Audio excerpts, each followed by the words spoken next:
Number 6 is the second sci-fi program. It's Battlestar Galactica. This is the remake in the mid-2000s rather than the original in the late 1970s. This kind of kicked off this idea that you can go back and start to remake old shows and really give them a new twist. And there were a lot of people very sceptical about this when it came out, mostly because it did major things like Starbuck in the original, who was played by the face from A-Team, Benedict. And it was then going to be played by a woman, Katie Sackhoff. And they changed a lot of other things as well, you know, and a lot of people didn't like it. But there was a mini-series which was basically around the whole idea of the Cylons attacking Earth. And it kind of blew people away, and it certainly blew me away, because it was so political and it was so different. Throughout its 5 series, they dealt a lot with terrorism, they dealt with racism, they dealt with sexuality. In a space drama, I think that this was the first time they really dealt with big issues like that in what was, I know it wasn't a network show, but it certainly was a frontline show that a lot of people were watching and talking about. I absolutely adored this. There's an episode in the first series that's called 42. And the reason it's called 42 is every 42 minutes, the Cylons jump into where the Battlestar Galactica is every 42 seconds.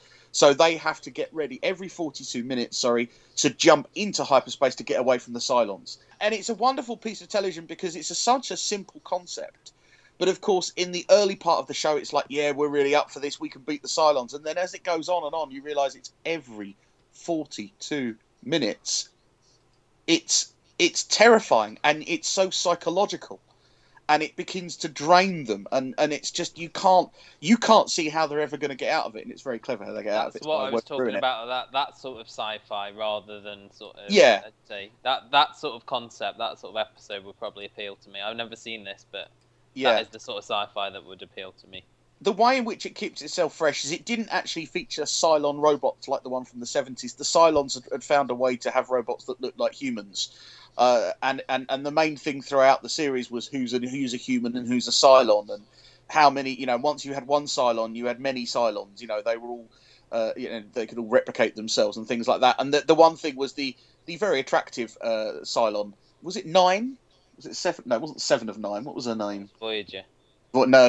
There was a very famous blonde, sexy Cylon. 7-11? 7-11. 4 of one and 10 of the other. Yeah. 6 of one and half. That's what I was going for. And she was actually a sort of like... Number 6. 6, thank you very Trisha much. That's the prisoner, isn't it? Yeah. Different show. She was basically inside one of the lead characters' Baltar's head all the time. I wonder what you're going to ballstack about you. Yeah. I think the reason I like this is it was heavy on the politics. You did have not only the kind of the battle star side of it, you know, the battle against the Cylons.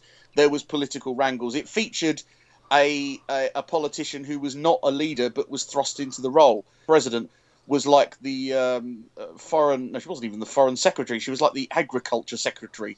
But then everybody got killed, so she was the president. You know, and I like that concept. I like that idea of forced leadership on you and what it does to people. So there you are. That's my number 6. But what number was it that we were trying to remember? Oh, 6. So the show was number 6. So ironic. And the woman was 6. Mate, There you are. the irony is Gavin's the most. favourite episode was 42. If you're playing bingo today on the podcast. And there was also an episode of The Wire called 30, if you're keeping up with the number episode. And we mentioned 13 earlier in the podcast, so... House! Oh no, that's another show. That in the list. No, that's on the almost list, along with 24. Okay. And then the number.